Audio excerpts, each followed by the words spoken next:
Hello, and welcome to Creepycore and Folklore, the show about creatures, encounters, old tales, and myths. I'm your host, Iona Wayland, a dark fantasy author, mental health professional, and overall curious person. I want to join other spooky souls and hear about these unusual stories.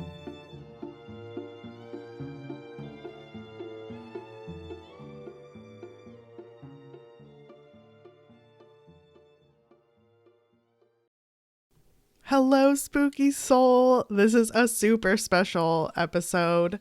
It's the 50th episode. And that means it's been almost a year. August 1st is when I released my very first episode, and it'll always have a special place in my heart.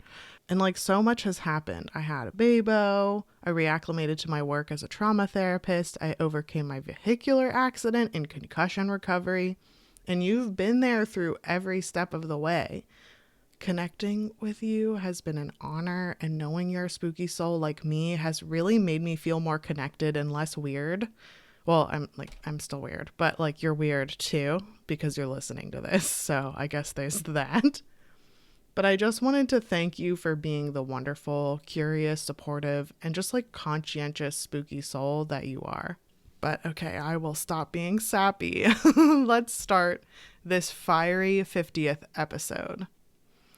I opened this special episode, and had people vote. And it overwhelmingly, the votes came in to do it on dragons. And this was compared to fairies and horse-related creatures, which I'm still totally going to do. Maybe just a normal length episode on it, maybe not a special episode on it, or maybe who knows how I'll feel. Man, I'm so conflicted because I really loved being able to do deep dives, but what happened was whenever it happened every 10th episode, I would have to record for extra long edit, and it's all still me, recording, researching, writing the script, and then editing and uploading and all that fun stuff is all me, which I love. But I think I will. I had a heart to heart with my husband, and I was like, man, I want to do all the things. And he's like, yeah, I know, but also we got to think about balance. And I'm like, yeah. So balancing podcast, babo, writing, and therapizing. And it's going pretty well, but it was just that the frequency of the every 10th episode is a special episode that was getting to me. So I think I might just do one or two each year instead of every 10th episode. But we'll see. We'll see what happens. But I'm really glad that I can kind of end the grand finale of this on dragons, because I think that's really fun. So let's soar with our scaly friends and see what they're all about.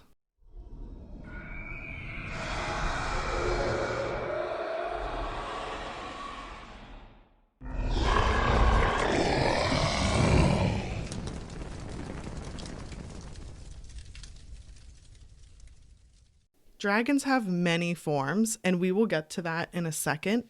But they're usually described in a lizard or serpent type of manner. They range from evil to beneficent, and they're described as having wings if they have them. Most of them do, or are described that way. Barbed tails and breathing fire and other powers. And other powers is going to come into play here.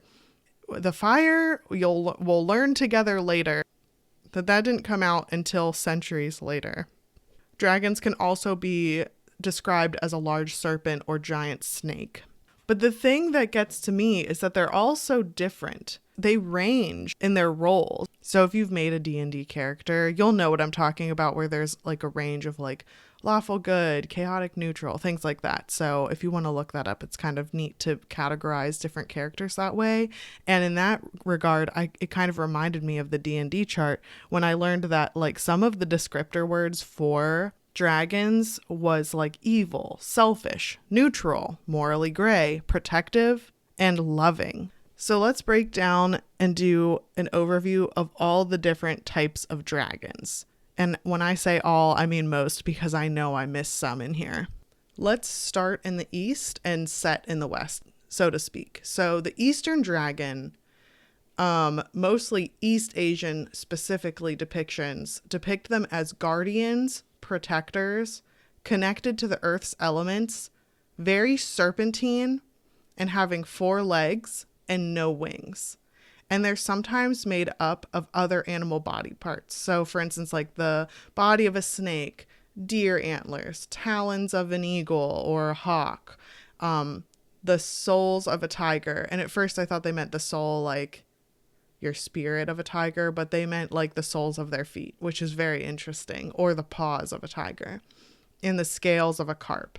And the emperor's dragon in China specifically has 5 toes, whereas the traditional Chinese dragon has 4 toes. And in Japan, they have 3 toes.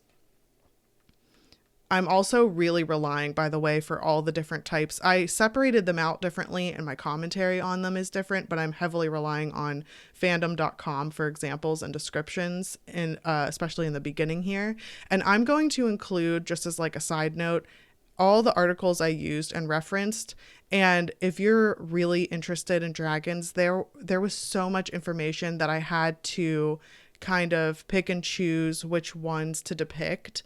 And I couldn't depict every single one of them or go into as much depth as I would have liked to, because honestly, each of these deserve their own episode. We would just be sitting here together talking about dragons all day, which is not terrible. I really love that idea. But for the sake of my sanity, I had to kind of pick and choose and highlight certain ones. So please take a look at that, because this is a broad overview of each type of dragon. And later I'll get into some of the folklore and symbolism as well. So here are the types of Eastern dragons. There's Qianlong, which is a celestial dragon. It pulls chariots of the gods and they guard palaces. There's Shenlong, which is a spiritual dragon that is connected to wind and rain. There's Fukonglong, which is a dragon that has hidden treasure, guardian of the underworld, and they also are connected with like volcanoes, because volcanoes were said to have been created when they burst from the ground to make reports to heaven. There's Dilong, which is an underground earth dragon. They're also in charge of rivers and streams, and the female counterpart is Shenlong, and Yinglong is the oldest. They are said to have wings, and they're the only kind with wings in Eastern Asian dragons. There's Panlong, who's coiling, and often depicted as like kind of wrapped up in a serpentine coil. They're related to water, and they tend to live in lakes or coiled up at the bottom of lakes. There's Huanglong, who's yellow and comes from the river Luo. Huanglong is said to have come from a river, specifically River Luo, and he is said to have shown Emperor Fuxi elements of writing. And this dragon is connected with scholarly knowledge as well. So I thought that one was really neat. There's Longwang, which is one of the dragon kings, and he's the ruler of 4 seas, and he can shapeshift into humans. He's known to have a crystal palace with shrimp soldiers and crab generals. I also thought that shrimp meant small, like shrimp shoulders, like shrimp soldiers, if I can talk, meaning like really tiny guys guarding. But it turns out it means literal shrimp. And honestly, like crabs can be feisty and shrimp are really powerful. There's this one type of shrimp that if you're curious about it, you can look it up. But they can range from 0 to like 100 or something crazy. Actually, let me look it up real quick because I know that this is like a really cool one. They like boil the water too. Okay, this is about shrimp real quick. Quick aside. I'm getting this from wired.com, but this type of shrimp are called the mantis shrimp, or they're stomatopods. And there's like 550 species of mantis shrimp, but this one in particular, and they range from less than an inch long to well over a foot. Quote, they're feisty, beautifully complex creatures that strike so quickly that they momentarily superheat the water around their spring-loaded clubs, or their claws, to nearly as hot as the surface of the sun, end quote. So having some shrimp soldiers kind of sounds important to me. I think that was a good choice on Long Wong's behalf. It's so funny in here, right under like, oh, you can look up this super powerful shrimp. And then underneath wrote a note to myself to not get distracted, like don't look it up, but I did anyway. It's fine. Next we have bichi, which is a turtle shaped dragon. This is so interesting to me. They have really sharp teeth and they carry really heavy things on their back. And they're all often shown on graves and monuments. There's a Japanese dragon named Ryu or Tatsu, and they call Western dragons Doragon and Ryujin as sea gods. And this is kind of similar where they have a palace under the sea, and they're also associated with rainfall, storms, oceans, etc. And these Ryujin are associated with the water and the sea, but the ones that are like winged and breathing fire and all that stuff, that is Doragon. Next up, we have a Druk, which is a Tibetan and Bhutanese type of dragon. It's really funny because I play this app called Finch. It's a self-care, like kind of diary type of app. It's really cute. If you want to check it out, it's so nice. But right now, my little Finch, you can like travel to different areas and learn about the different areas that your Finch baby travels. I'm traveling through Paro and I'm doing like a Paro exploration. What's really cool is that the Druk is the national symbol of Bhutan. Their flag is so badass. You got to look at it. And what's really interesting is that Bhutanese leaders are called Druk Gyalpa, or the Thunder Dragon Kings. How badass is that? There's a Tibetan Buddhist branch called Drukpa Kagyu, and there's a monastery called Drug Ralung, and the disciples are called Drugpa, or quote, those of thunder. The Tibetan dragon has like a long, thin body for high altitudes. It has 4 legs, 5 toes, which does set it apart. We've got red and yellow colorings of the Druks, and they live in the snowy mountains. It's said that the oldest lives at the summit of the Himalayas. They're said to be wise and to always tell what a truth versus lie is. It's said that they join the monks in their meditation. However, you're forbidden to speak with them. They're invisible to the human eye. They're associated with thunder because it's said that thunder is actually the Druk's roar. And they let their presence be known with lightning. And lightning can also be considered a warning as well. So let's move more Western. Let's get into more categories of this umbrella dragon term. So let's go over what quote standard end quote dragon is. But the Western dragon, which I feel like you're probably familiar with, have 4 legs, a pair of wings, so 6 limbs in total, a tail. It's often scaly and has spikes.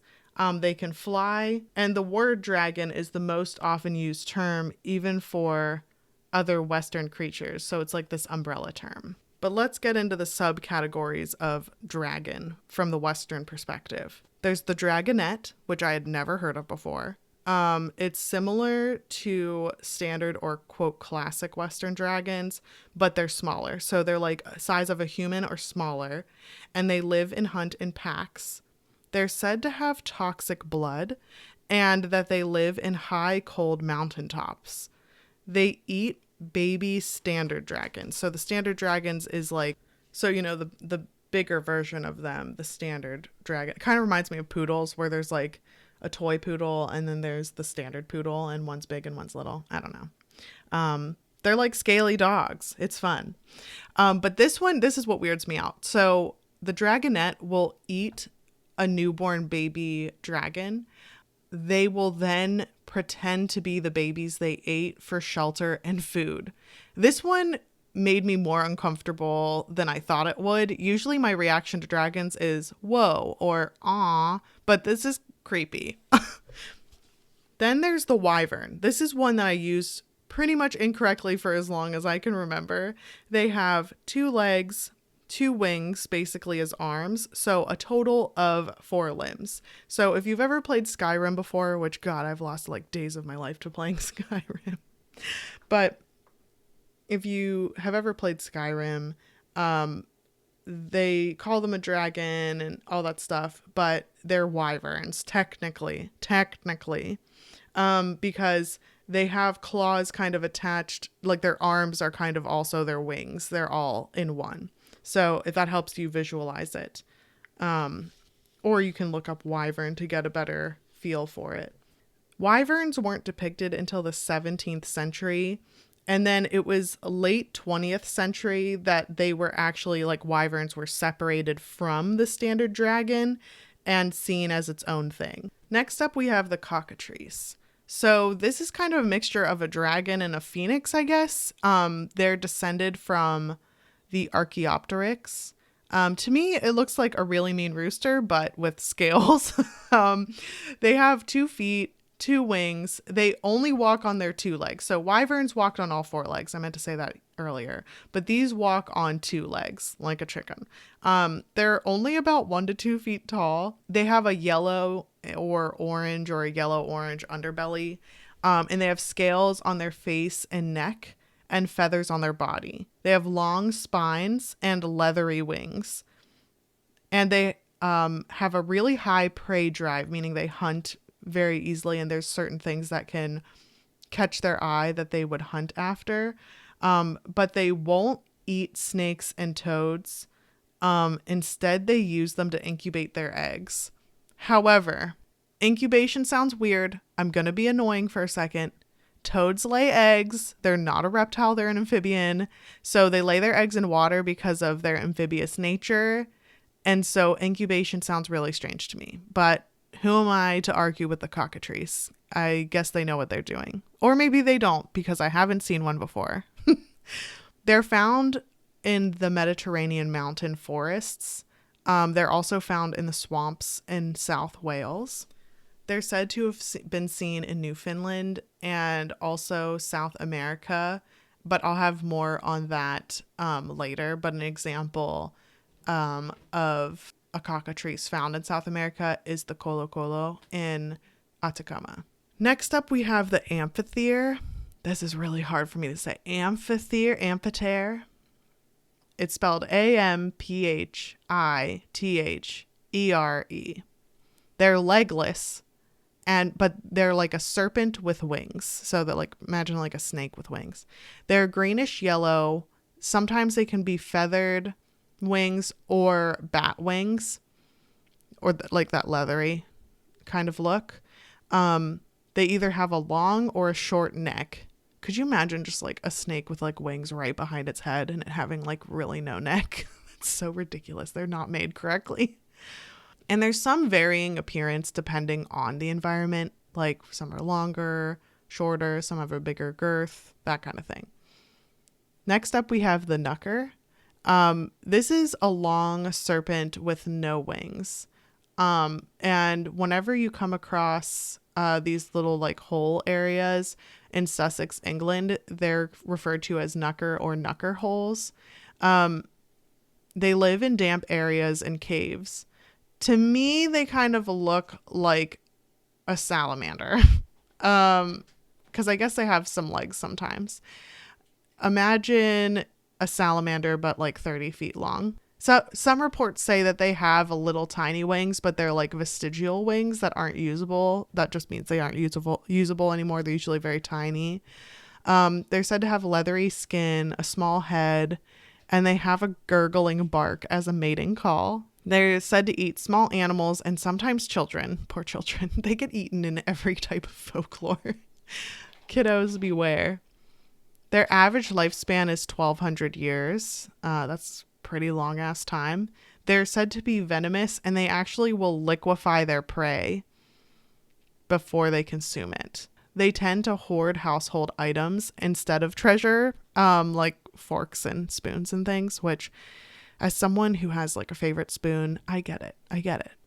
They camouflage their eggs, and their young is aquatic, which I thought was interesting.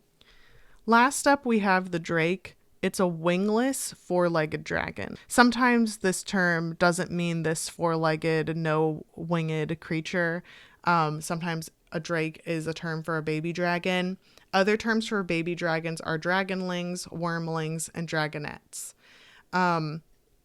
That's a little confusing to me because worms and dragonettes are something completely different and drakes are something completely different. So I think for simplicity's sake in my own mind, I'm just going to consider baby dragons dragonlings.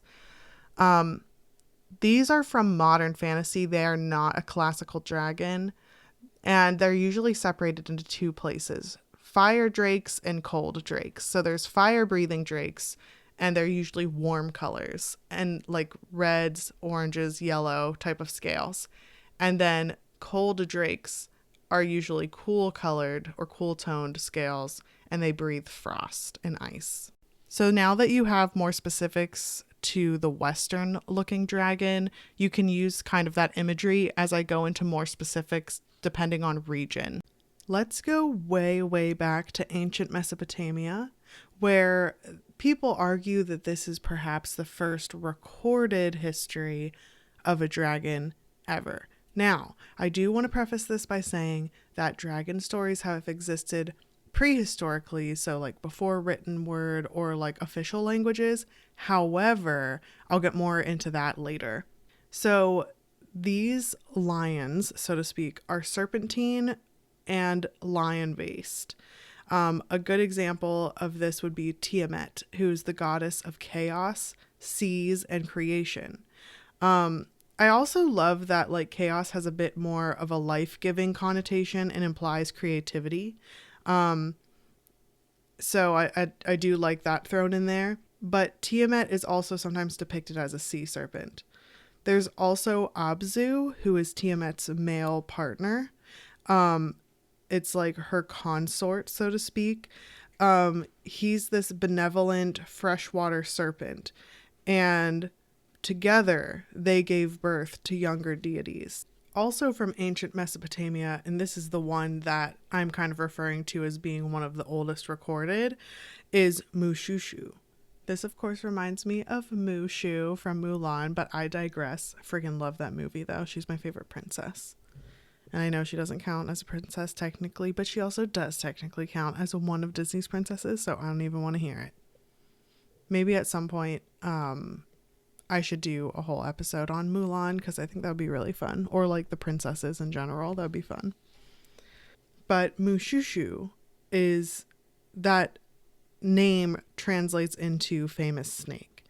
But it's kind of like this snake, lion, eagle, scorpion, divine animal combination. He's actually depicted on the Ishtar Gate. And whenever I said, like, you know, he's one of the oldest dragon myths out there, or is arguably the oldest dragon myth out there, he's from 2100 BC. That's wild to me. Next up, we've got Vishap in Armenia. This is a winged snake. So think amphitheater. And they are also associated with water. They also have the body parts of other animals at times, sometimes when they're depicted, but they're said to move from the sky to earth back and forth, and whenever they do so, they cause thunderstorms or eclipses. Vishap is considered a symbol of water, wealth, fertility, and power. But they're also said to sometimes steal human children and replace those children with their own offspring. So that's kind of like where the whole like lizard people thing that's still unfortunately going around, today maybe started. It's also said that they'll take like sacrifices of women or like will want women given to them, but not for the purpose of eating, for like the purpose of keeping them. And oh my goodness, this made me think of maybe this is Bowser's origin story. Oh my gosh. So this is usually what you see way back when you heard stories of knights rescuing women by slaying the dragon. That's what they're talking about, is usually the Vishap. Technically they can live forever though if they're not slain, and those over 1,000 years old could eat the world. They had the possibility of eating the world. So let's shift to Greek mythology. So there's the Lernaean Hydra, and I am struggling with pronunciation, and I totally should have. ask for help from Jay, but it's fine. I'm recording this right now. I'm recording it currently almost at midnight because I did the whole I'm waiting until my husband and baby are asleep thing. But the Lernean Hydra is this ancient nameless water beast. It's said to have, quote, singing traits and said to have many heads. And one of those heads is immortal. And what happens is if you try and cut off the head, then two more or more than that will grow from that spot. The Hydra of Lerne guarded the entrance to the underworld beneath the waves. It's really cool looking at this story after doing the Underworlds and Otherworlds interview, because I hadn't thought about the underworld being existent on the planet all the way, or like if it was, I always imagine it being in like caves or deep ravines or something like that, but having it under the water is a very interesting visual. Also, if you haven't listened to the otherworldly interview I did with Jay or Myth Interpreted, then check out last week's episode. So the Hydra was actually killed eventually by Hercules or Heracles. It was the second of his 12 labors to kill the Hydra. This one type of depiction of it says that he used his nephew, Lolaus, which sounds like a horrible name, to cauterize each neck once they were beheaded so that no more could sprout from where they were beheaded. And he cuts off the immortal head and buries it, because even though it stays alive, it wouldn't be able to sprout from the body once more. There's also Python, which does just sound like a snake name to me, but this is the serpent child of Gaia. They were birthed from mud left over from the primordial flood, which I do have to say, I think it's very interesting how many creation stories come from a flood. I'm just throwing that out there. So they protected the Delphinic oracle at the center of the earth. So again, kind of this center of the earth underworld type of parallel story. But they were sent by Hera to go after one of Zeus's affairs, because Zeus had a bajillion affairs, and had so many children. Those poor kids. But whenever Hera sent Python after one of his affairs, it was actually the mother of Apollo and Artemis. So the Python was slain with 100 arrows, and Apollo took the Delphinic oracle for himself. And then he created the Pythian games at Delphi to purify himself, which I thought was also an interesting take. Now let's look at indigenous North America. So there's the Gaussiendietha, and Iroquois and Algonquian tribes. And they talk about how there was a race of giant serpentine dragons in Lake Ontario. And to leave that particular body of water, they would fly and leave the water to relocate. That's how they would move, is by flight. They're associated with water, air, and fire in this particular story. And one of the creation stories or the origin stories is that there was a Gaussiendietha that came to Earth as a meteor. And so that would technically mean, like in this article pointed this out too, that they're an extraterrestrial, which I think is kind of neat to think about. But they're called, quote, meteor dragon, which is really neat. And they, quote, flew across the sky on a path made of fire, end quote. Did they see something? Was it, quote, just a meteor, or was there something that came with it? Also, forgive me for, I'm almost certain I said the name incorrectly. Everything I look up either says Gaussiendietha or Gaussienditha. So I'm not sure which one it is, and I'm not familiar with the language. So forgive me if I said the name incorrectly. So let's go more south to indigenous South America. This is where we have the Quetzalcoatl, which means divine serpent or feathered serpent. This feathered serpent was actually a deity that was worshipped between 400 BC and 600 AD. It was named by the Nahuatl people, though it was also worshipped previously in other parts of Mexico, like the Mexican Highlands, central Mexico, places like that. The Mayans had a name for it as well, which is Kukulkan or Kukamats. or quote, feathered serpent again. And the Aztecs actually saw a similar entity that was considered gods of wind, Venus, dawn, merchants of arts, and knowledge. So there's another one that's associated with knowledge, which I find very fascinating. But I think it's neat that multiple tribal folks have seen such a thing or believed in such a thing. Now let's go even more south to Aboriginal Australia, where they have rainbow serpents. There's often these like dreaming stories about rainbow serpents in your dreams, and they're associated with dreams. But there's also water and air associations as well. And it's said that as they travel, there's like a rainbow trail left behind them, which of course this makes me think of. I'm doing all the free association right now because it's so late and I'm surrounded by cats that have the zoomies for no reason. I guess that's what you get with nocturnal babies. But it reminds me of Lady Rainicorn from Adventure Time. Okay, I just had to get that out there. They're said to exist in the past, present, and future. So it's kind of like that omnipresent space to live in, which I think is really interesting too, because I've heard of like dragons existing forever, or living a really long time, but not existing across the plane of time. It's said that they shape the earth with their movements. So like as they move through the air or as they serpentine their way through, they'll create like different terrains. Let's move on to Africa, specifically Egypt, and we can look at Egyptian dragons.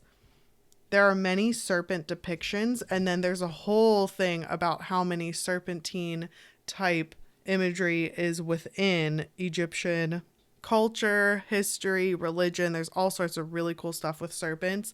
Even in my special mermaids episodes, there were these like serpentine mermaid women that looked really cool, and they were kind of nice and they had treasure.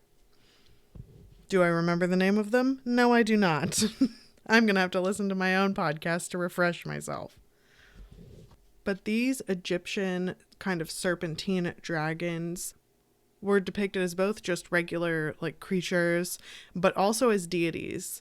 There's Apep, who is a serpent that was associated with darkness, primordial waters, and enemy of the sun god Ra. And Apep was born from Ra's umbilical cord. So it's like Ra's sentient umbilical cord, which is really, really cool to think about. And every night Ra had to pass through its deep waters to bring the day the next day. Then we have Akek, who is the incarnation of Set. And that one is associated with darkness and water. And also said to sometimes give the pharaoh power.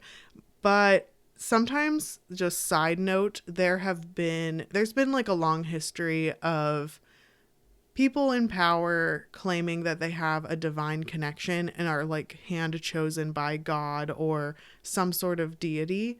So it does make me wonder if this was like a certain type of propaganda or rhetoric to respect the pharaoh because he was given power from Akek themselves. That's just a theory. I'm not quite sure what the history of that is, but it would be cool to see, especially because in East Asia there was kind of a little bit of that where like emperor dragons had like 5 toes, for example, and they helped the emperors or they provided knowledge to certain scholars. I think it's just worth noting. Akek is also said to sometimes draw carriages and trample over crocodiles, which I personally love because I hate crocodiles and I hate alligators and caimans and things like that. And I know I've talked about this before, but it is just, I have no idea why. I have no problems with any kind of reptile. I love amphibians. Like, I don't understand what it is about crocodiles and anything of the like that makes me so deeply uncomfortable. I think they should have gone extinct, and one of my ancestors must have had a nasty run-in with them because I don't live in a place where there are alligators, so I don't know what my issue is. And now that I've properly digressed, let's learn about another type of dragon in Africa. This one is more West African and from Vodou, or some people will say voodoo. But it's the African rainbow serpent. So I think it's neat how there have been so many dragons associated with rainbows. I will talk about that later. But I do think it's pretty cool that, dragons have, in case you haven't noticed, a lot of associations with water, and with water mixing with, the droplets and having the light go through it will create rainbows. So it does make me wonder, like, all this water, primordial flood type of things, and then with the beautiful rainbow, and in many different religions you can see like primordial floods, rainbows, things like that. So I'm just throwing that out there because it's an interesting link here. So the African rainbow serpent, these serpents were like worshipped, especially Edo Huedo. I've also seen it said, or not said, because I can't get, again, with the pronunciations, there's like no one who has the pronunciations online. Come on, Google, help me out. But it's also kind of looks like Aido Huedo too. But I don't know how much of like a Spanish flair I'm putting on that. And something else is that even though it started in West Africa, specifically with Vodou, it also, through diaspora, you can also see the African rainbow serpents in like the Caribbean, things like that, specifically Haiti. But these rainbow serpents were worshipped. And there was the Dahomean religion, which later became Vodou or Voodoo. But Edo Huedo carried the creator spirit Mawu Lisa in her mouth. And Mawu Lisa then later created life by populating. Edo Huedo is also said to have created valleys and terrain and landscaping just by moving and affecting the earth in that way. So she carved the valleys and terrain in the landscape, but how she made mountains and hills was actually from her dung or her droppings that became really fertile growth and really incredible soil. So after she created the earth, she bit her own tail to support the earth once it was full, but it was really difficult for her and she became overheated. So Mawu Lisa made oceans to cool her down. And so red monkeys will bring her food, but if she's starved, she will start to eat her own tail and destroy the earth if she doesn't have enough food. So I think that's cool to think about how that is a little bit like we need to treat nature kindly. It gives like a very Mother Nature sort of vibe to it. In the Fawn religion, she actually served Nana Baluku by holding up the sky. So she is really connected with the earth as a whole because she's part of that creation process, even though she's not a part of the population process. Something else that pops up are that deep in caves are the great snakes or Groot slang. And they live in South Africa and they live and form tunnels in caves. There's also a modern or contemporary take called Congo cryptozoology. There's Mokele Mbebe, and that's a, quote, semi-aquatic sauropod, end quote, which I had to look up what a sauropod was. And it's basically a really long-necked dinosaur, which, of course, I want to call a long neck because I love The Land Before Time. And whenever I posted the interview I did, the completely unhinged video I did with Haley Turner, if you want to listen to that, you can take a look. We talk all about like the Loch Ness Monster, and she was able to visit Loch Ness and Scotland, and it was just really, really cool. But we were talking about The Land Before Time, and so many people I know of, because I work with kiddos, had never heard of it before. And I was like, what, how? And then a bunch of spooky souls were like, how do they not know? Like, how does anyone not know about The Land Before Time? So if you haven't watched it, you need to see that. You need to see it. It is heart-wrenching. It's incredible. It's a wonderful tale. And apparently it's filled with sauropods or long necks. But that is what describes Mokele Mbebe, which is that more modern take or contemporary type of South African dragon, or like that's a contemporary take of like the Congo dragon or the Congo cryptid. There's also, as another contemporary one, Eme Lantuka. And this is really cool. And that's a reptilian rhino. And that one is also associated with water.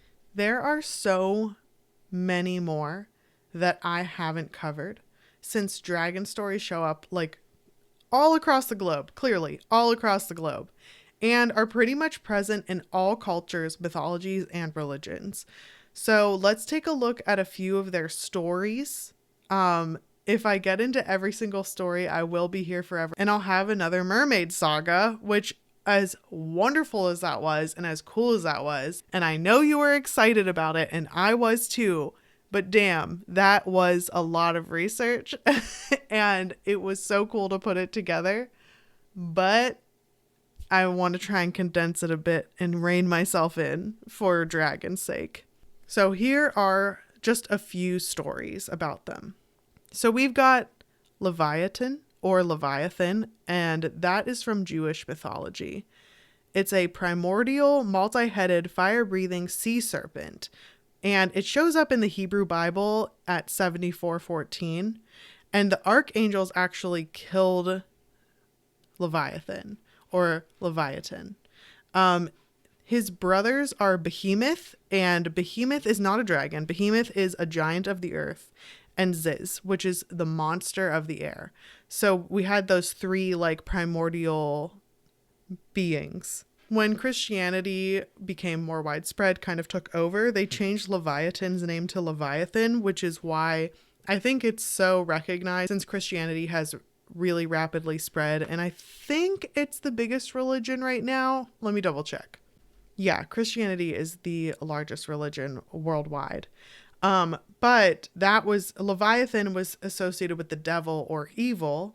And in Catholicism specifically, Leviathan is the name of the sin of envy. Also, real quick, I'm being an annoying therapist. I have to throw this in there. There's a big difference between jealousy and envy. So before, anyone makes any kind of association here, jealousy means that you don't want something that you already have to run out, or like not give you as much attention. There's way more to it than this, and now I'm already describing it badly. But jealousy, I'm just trying to say, jealousy is healthy. It shows up sometimes. You can't let it, it's healthy in small doses, I should say, because it can show what you care about and what you want to protect and have boundaries around. That's jealousy. Or like being wistful for something. Like it can kind of show you what some of your goals are. Like, oh man, I'm so jealous that this person has this and that. And it's like, oh wow, I really think I need to start working toward that, or doing the research or whatever. So it can kind of like recenter you on what's important. So jealousy can be helpful. Envy is when it's the whole like mentality of like, I can't have it, so no one can have it. And that is not a good road to go down. So, but I just wanted to make that distinction clear because I hear it interchanged quite a bit, and I just wanted to throw that out there. Thanks for sticking with me through all my digressions. So next up we have the Ismenian dragon that's in Greece. It's said to be the son of god of war, and it guards a sacred spring. There's Colchis, which is also from Greece lore. Colchis is said to have watched over magical golden fleece. And the sorceress Medea made it sleep for the first time ever, because it could not sleep. It did not sleep. That was his job, was to stay awake, alert, and protect. But Medea was able to cast a spell over it, or some sort of like hypnosis, so that Colchis fell asleep. And she helped Jason steal the treasure that Colchis was guarding. Then, of course, we have the Chinese dragons. And just as a reminder, these have the horns of a stag, the head of a camel. This also can range a little bit. I'm using this description from a different article, but there's a lot of overlap as well.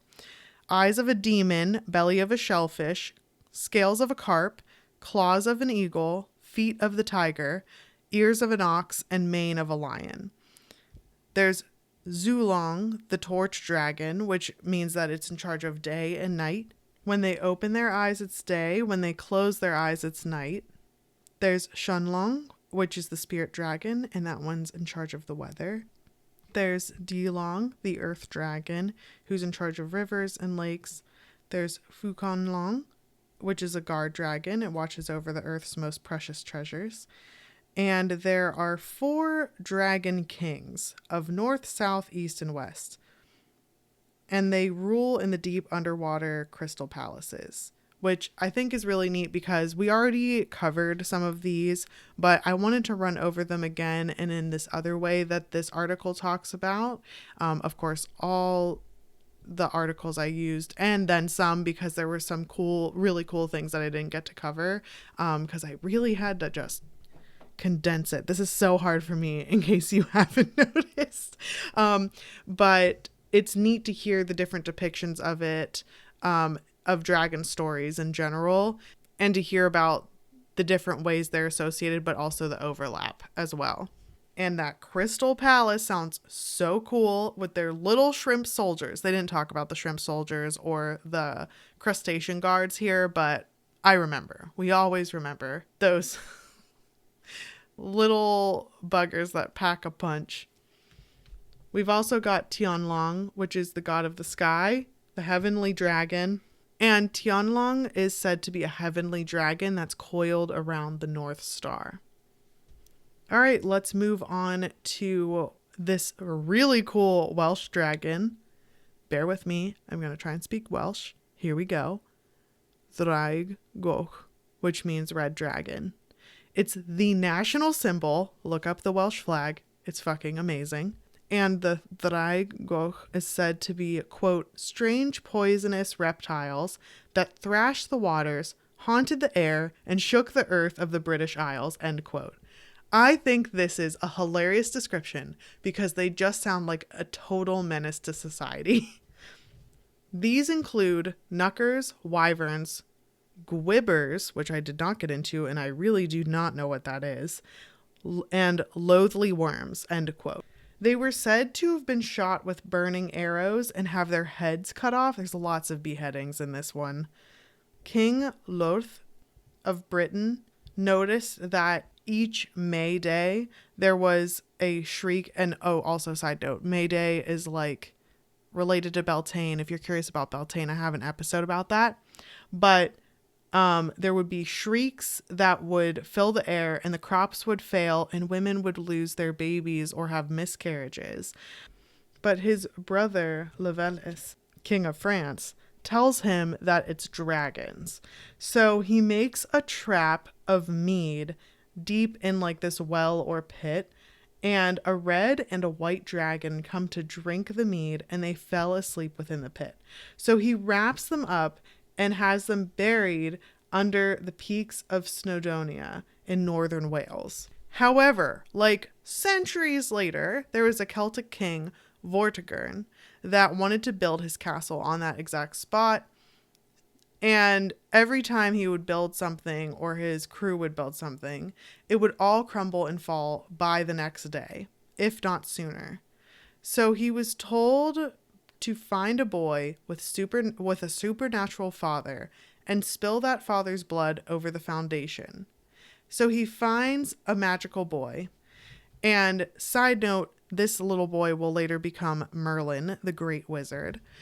And instead of spilling his father's blood, little boy Merlin tells the king to just release the dragons and set them free because they haven't finished fighting each other yet. And it's interesting because the red is supposed to represent the Welsh and the white is supposed to represent the English. And it said that they needed to finish that battle. And in doing so, that is why there's so many color concepts that carried over into their national flag. Now let's learn about the Amaru, which is found in Peru. So the Incan peoples were often exposed to like snakes and crocodiles. I mean, the goddamn Amazon rainforest is in there. Like, let's be real. So the Amaru has 2 heads of llamas or pumas, depending on the story. a serpent body, and is considered, quote, half a league long with ears, fangs, and a beard, end quote. This is interesting when there are certain animals that are kind of grouped together to make up the dragon. I think that's really neat. So this Amaru has kind of that divine beast combination thing going on.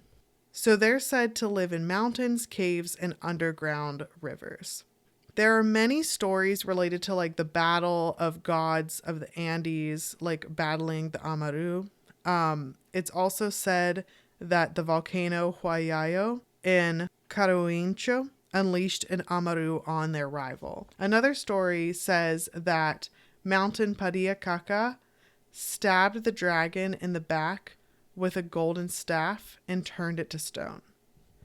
These also, the Amaru or Amarus, were also known for their rainbows. And it again reminds me of Australia, the rainbow serpents there, of Africa, their rainbow serpents in West Africa. And I think it just adds to kind of the similarities in some of the common themes within these stories that I'll get into in a little bit. It's said that the Amaru came from springs, and it's said to make the rainbow. They would put one head that popped out of the spring and put their head, that same head, into another one. So they would kind of arc the water from one spring to the next by spraying from one mouth to the other. There's Veritia, which of course I cannot find a pronunciation guide for. It keeps telling me, did you mean to write down certain? And I'm like, no, I'm trying to tell you I'm uncertain. But it's spelled Vritia. But this is found in India. And it's supposedly the son of the primordial water goddess Danu. Where have we heard this before? Every single story. No, I'm just kidding. I love the connections though. So it's said that Vritia had control of the waters, and they trapped the 7 sacred rivers in a mountain that he coiled around. So what that caused was that there were no streams or rain. And in the story, Indra, the king of the gods, battled Vritia. In some stories, the dragon broke Indra's jaw, but Indra recovered to smite him with a thunderbolt, giving Major Zeus vibes, although I feel like Indra is older than Zeus. Let me fact check myself 1 second. I was right.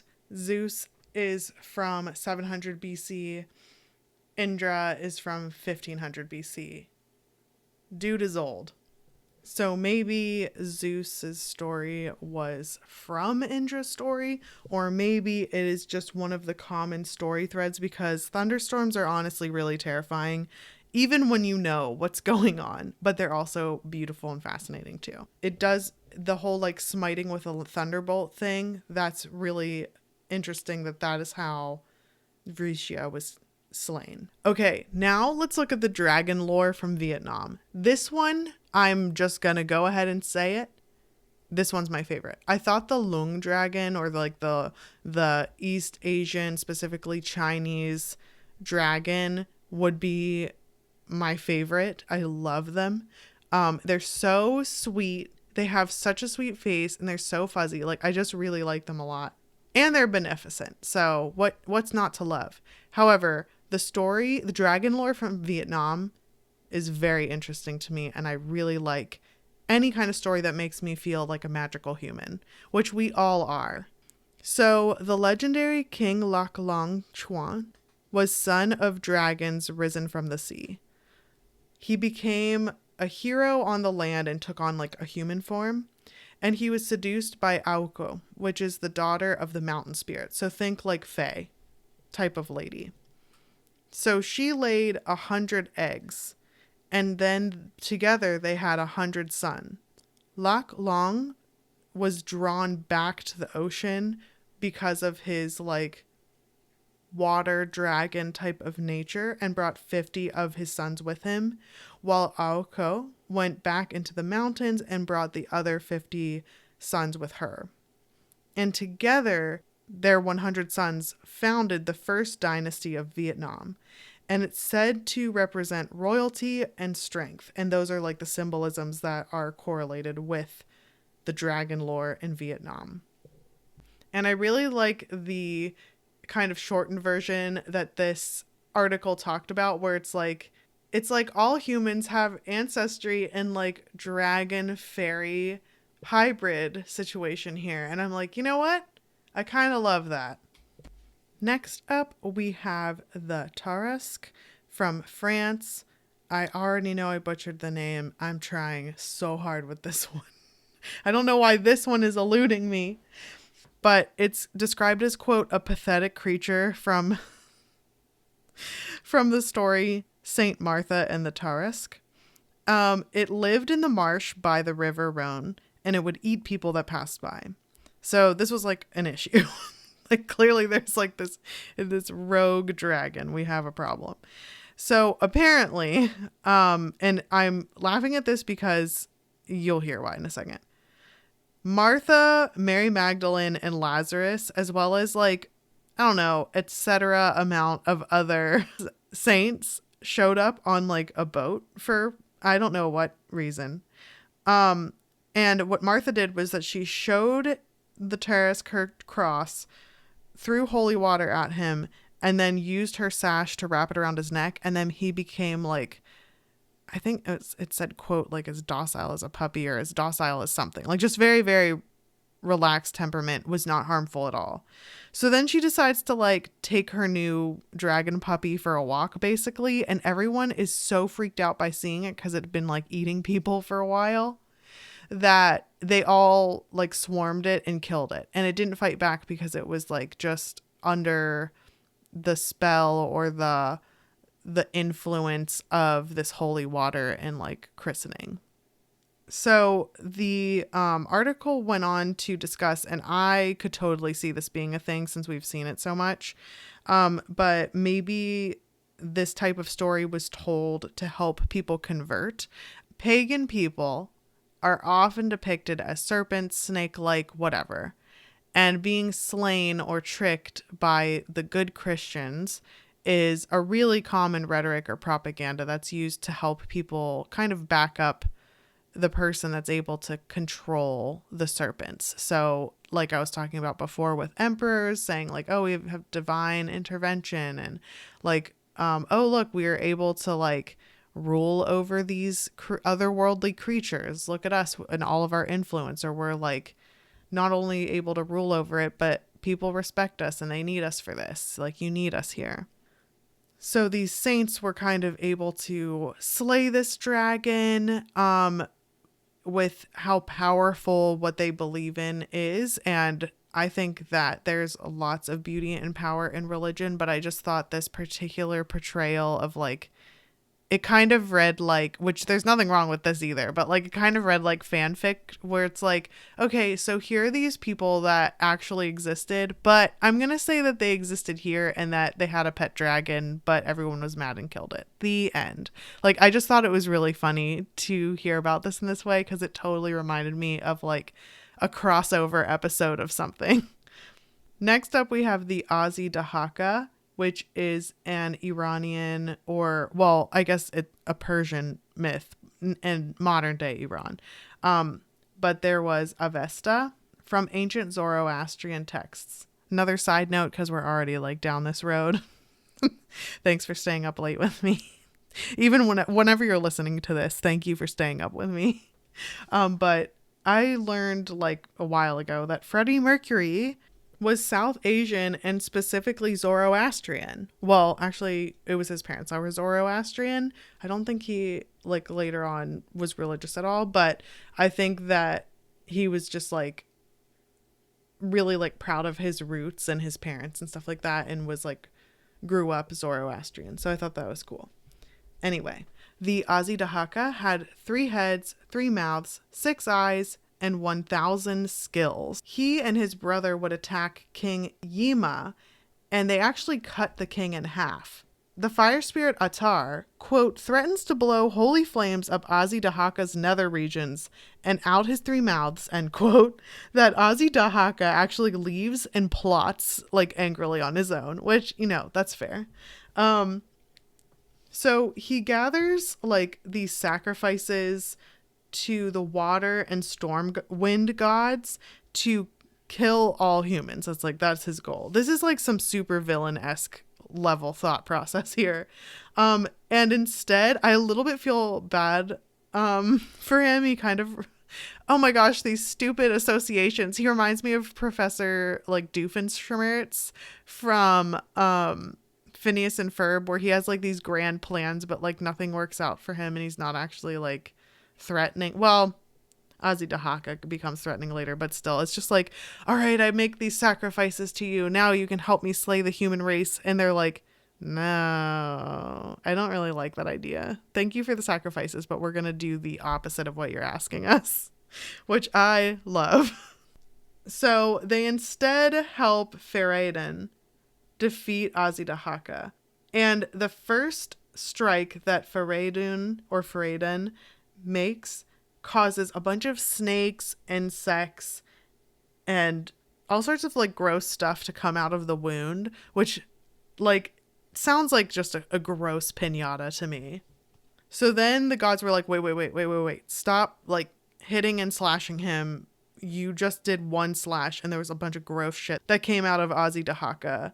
And if you keep like slaying him, he will release a plague. Instead, he chains the beast up alive on Mount Damavand. Also, if you ever have a chance to look up Mount Damavand, it's super gorgeous. I honestly wouldn't mind being cursed to live there forever. Maybe minus being chained up alive, but it's really beautiful. Then there's Bida from West Africa. Bida shows up in the Soninke people's folklore. This is a magical dragon that encircled the city of Ouagadougou. Ouagadougou is modern-day Mali and Mauritania. But Bida could make it rain gold 3 times a year in exchange for a maiden. So every year they would choose a beautiful, of course, virgin. I mean, what else could you possibly want as a dragon that's about to eat something, so it doesn't matter anyway. But they would choose the most beautiful virgin woman every single year, and then he'd make it rain gold 3 times a year so that people were prosperous.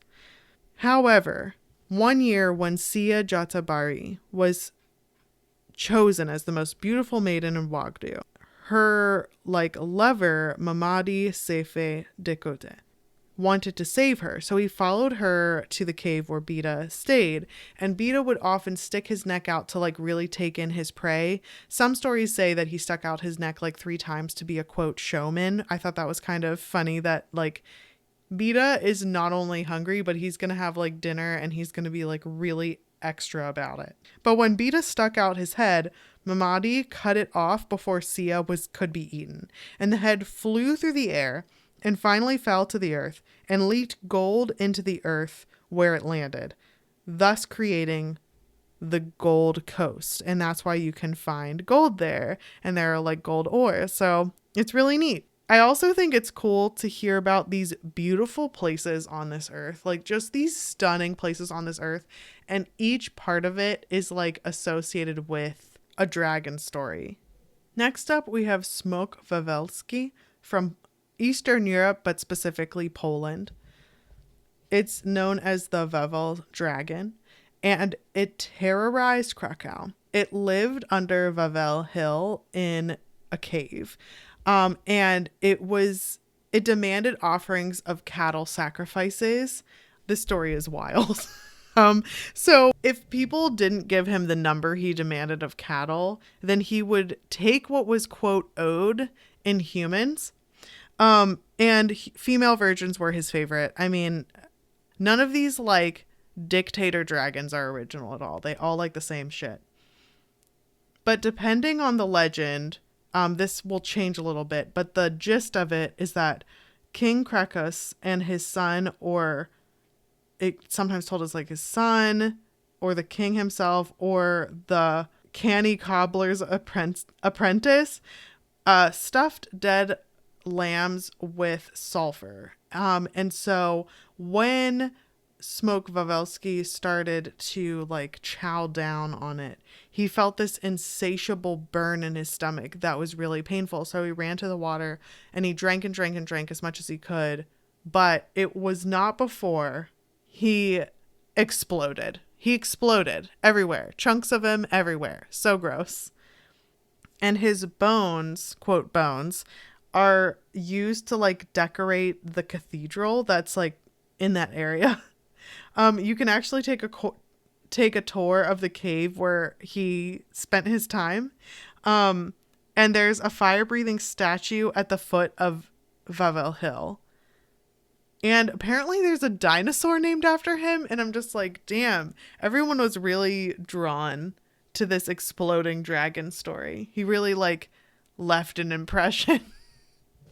So something that I wonder when there's such a prevalent story that can be told with some key themes that are across the world and through time as well is like, why do they exist in all these different parts of the world, if not all parts of the world?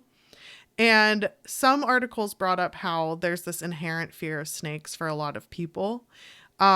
Many humans have a fear of snakes because it's like what helped our ancestors survive was to have that fear of snakes. And so we weren't killed off by them. It's also very like normal to tell stories with our fears baked into it.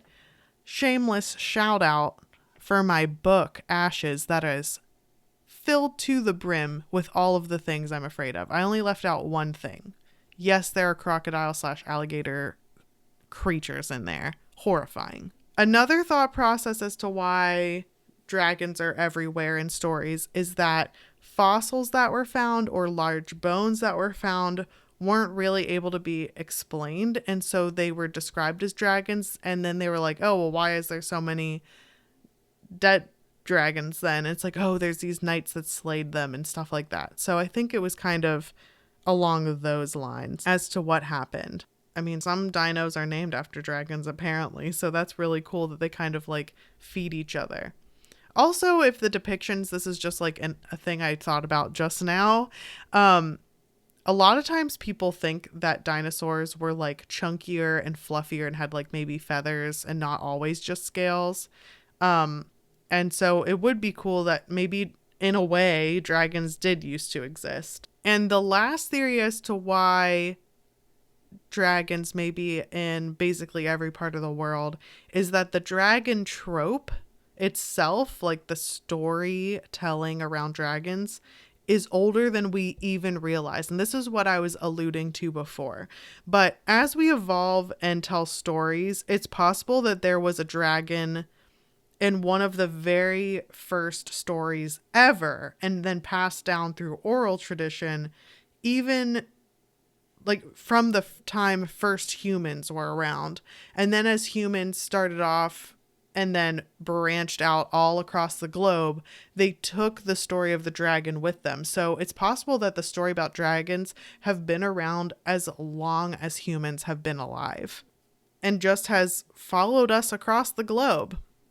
And there's nothing more beautiful in my mind than a story that is alive and breathing and changes with the times and follows people and is that strong that it can kind of like evolve along with humans. There's so much powerful and consistent symbolism. There's the scales, fire, destruction, luck, fortune, hoarding versus greed, some of that in there. I also want to point out that I mean hoarding not in the clinical sense, but hoarding as in like treasure, a hoard of treasure or shiny things that a dragon is protecting. It's also seen with a lot of creation myths, Earth's health, explaining natural phenomenon, sometimes as a symbol for sin, sinners, and or pagans. And ultimately, like power versus power hungry. A lot of the stories that we heard was that something in power that stays in power is one that lifts each other up or lifts up multiple different types of people in power. Whereas the power hungry dragons were all slain when they were terrorizing people. I really loved this topic, so thank you so much for choosing it. I really was curious when I would go down the dragon rabbit hole, and here we are. This is of course, like I was saying before, the last special episode for a little while so I can focus more on my writing and still have like the weekly consistency, because it was getting to that point where something had to give and I didn't want anything to give. So the thing that I'm just going to dial back on are the special episodes, which I know you understand already, but it was really fun being able to do this every single 10th episode with you this past year. I can't believe I'm saying that. That's crazy. It's been a year, almost 2 more weeks, then it'll be a year. Or I should say in 2 weeks, it'll be my 52nd episode, technically. It was really fun to research this, super interesting to me, and I was really amazed at how old it was and that it's still popular and alive to this very day. So thank you so much for listening. May you have the strength of a greater drake and luck of the lung. May you soar to incredible heights and feel the fire of life deep in your belly. And I hope you realize how magical you truly are. Thanks to all you spooky souls out there for listening to Creepycore and Folklore. Follow on Instagram, Facebook, Twitter, and TikTok if you're looking for more uncanny content. If you have your own tales to tell, you can email creepycoreandfolklore@gmail.com. If you liked this, please leave a review wherever you get your podcasts, or tell a friend who might enjoy these stories to spread the word. If you're interested in dark fantasy, check out my Hollowverse series. Ashes is available now in paperback and ebook on Amazon and audiobook on Audible, and the sequel is underway. I'm Iona Wayland, and I'll see you next time.